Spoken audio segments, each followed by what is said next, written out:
Hello and greetings. This is Jorge Misael Santos Martin speaking here. In this opportunity, I'm going to be working with the speaking section number 4 of the technical English for Tourism course with the topic of traveling motivations.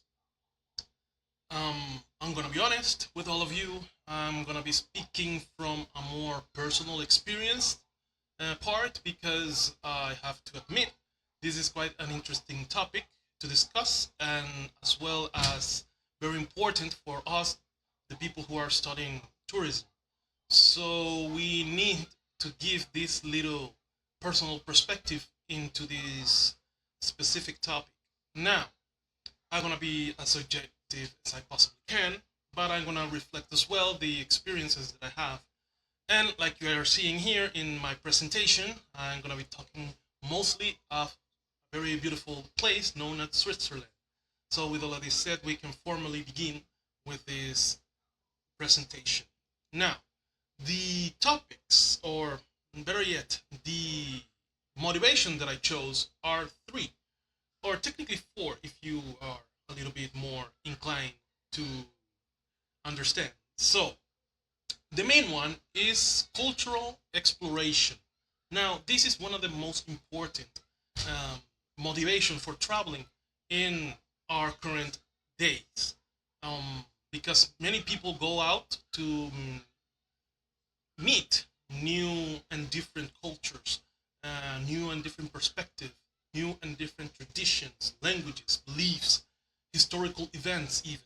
Or if you are willing, visiting museums, monuments, historical sites, and many, many, many things.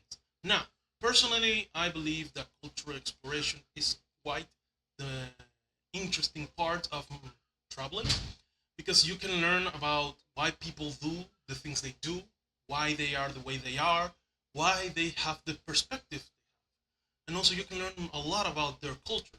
For example, when I visited Switzerland, I learned about many of the things that make the Swiss, like their perspective in neutrality in wars, because they were a country that were surrounded by many warring nations, the depiction of how to properly adjust themselves, and also their many beliefs, their strong Christian belief, mostly Protestant, because of the influence from the Germany uh, uh, sacred empire and that era of that part of the history. Also, there are many wars between them and the other countries surrounding them, like Italy and France as well, and many many things that we can talk about. But that what I learned there. That was the main motivation that can put somebody to travel. Another one is nature and adventure, and I cheated a little bit here because I put these two specifically. But the reason I put it is because they are both quite attached to each other. So we all understand why nature is important. And we all understand why adventure is important for tourism and for traveling. Many people come to our country to experience nature and having a lot of immersion in our very lush and diverse environment. So I cannot say much more than that. And inclined to my experience with in Switzerland, I can say the same for that country. The only thing is that they offer different things. But now I'm gonna talk about the one of the most important, in my opinion, that I believe is quite significant, is gastronomy. Gastronomy is the major travel motivation for many people, including myself. Gastronomy is important because they offer you a new perspective in the culture of the place you are visiting. They offer you why they eat the way they eat.